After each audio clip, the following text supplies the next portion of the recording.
Hi, everyone. So now we're going to dive into the allowance method.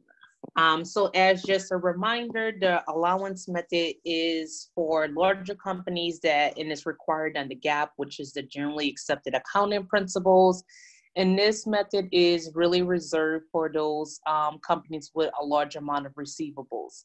So I really encourage you to go back to slide number 6 to see more about the requirements of the allowance method, or who it will qualify for. Okay. All right, so with that, let's look at, again, the allowance method, and we're looking at, again, bad debt and what happens when you say, hey, I'm not going to get the money and I know it. So how does GAAP tell us to treat it, or how should we treat this bad debt or this receivable we know we will not get? All right, so under the allowance method, number one is we estimate the uncollectible receivable at the end of the accounting period. So at the end of the accounting period, we always do an adjustment entry for the next period, right? So if we're in 2020 right now, or 2021, this would look like us doing on 12/31/2019, maybe, perhaps. We would have done some kind of adjusting entry. And the logic is, hey, I know that some people will not pay me my money, right? People will not make due on their promise. So what I'm going to do in advance is I am going to kind of create some kind of safety net, or do an adjustment entry to account for that. Hey, I know this is to come, so let me just arm myself in advance. Okay. So here's our example. It says, as of the end of the accounting period on December 31st, Gucci has an accounts receivable balance of $200,000. Gucci estimates that a total $30,000 of the December 31st accounts receivable will be uncollectible, right? So in the next couple of slides, we'll talk about how they come up with the amount and all of that good stuff. But let's take this at face value. And they said, hey, of our entire 200,000 in accounts receivable, we suspect that 30,000 will be uncollectible. Okay, so now let's look at what it looks like to record this journal entry. All right, so very, very similar to how we did for the direct write-off method. We're going to do a debit to bad debt expense of the amount that we do not think we will be able to collect, the 30,000, and then we're going to do a credit to the allowance for doubtful account, also known as allowance for doubtful account, AFDA. All right, same thing. Okay, so this allowance for doubtful account is account that we've never seen before. So let's discuss that for a second. Okay, so the allowance for doubtful account is a contra asset account. Okay, so it is contra.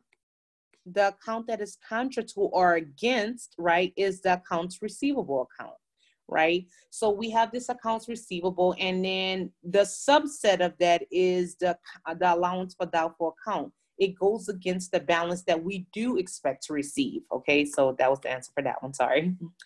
And then just an entry, again, if we go back to kind of somewhat of chapter 3, when we do adjusting entries, it must affect at least one balance sheet account and one income statement account.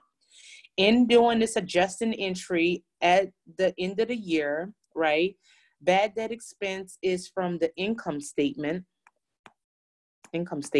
excuse me, and then allowance for doubtful account will go on the balance sheet, right? And this will go directly under current assets. Because again, our accounts receivable is a current asset, and if it's a contra account, it's going to go right under. And then lastly, we have the net realizable value of a receivable. Now, the net realizable value of a receivable is just the accounts receivable balance less our allowance for doubtful account. Equals the net realizable value of the receivable. Okay, so it's saying, hey, we're accounts receivable is what we expect to get. This is what we do not expect to get. So hey, this represents what we truly, after doing some preliminary work or what have you, or some investigation, this is what we actually expect to get. Okay. All right, so let's talk about write-offs, right? So how do we deal with this? If I'm a Fortune 500 company or a publicly traded company, how do I deal with if a customer does not fulfill their obligation? How do I write it off, right? Because it looks a little bit different for the under the allowance method versus the direct write-off method. All right, so here we go.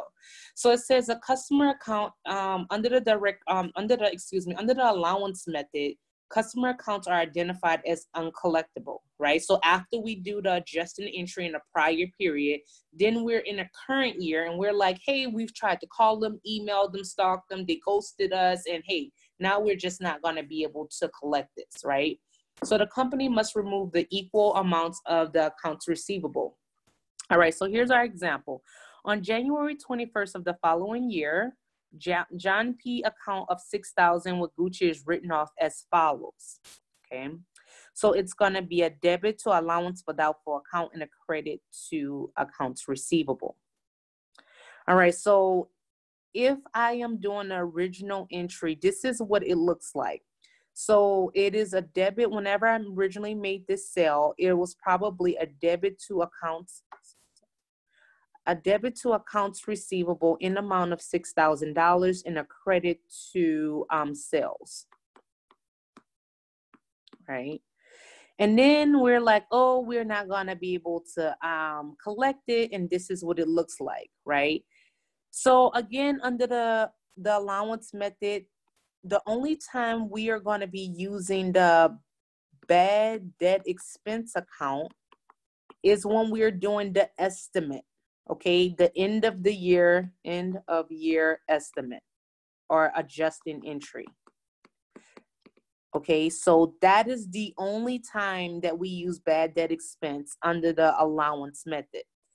Otherwise, we're gonna, when we write off an account, it's gonna be a debit to the allowance for doubtful account and a credit to accounts receivable. Okay, all right, so like the direct write-off method, if an account was previously written off, it may be collected later. And so here we have in Smith's account of $5,000, which was previously written off April 2nd, is later collected on June 10th by Gucci, and it's as follows. So what you see on June 10th is them reversing, them being the company that wrote it off, which is Gucci.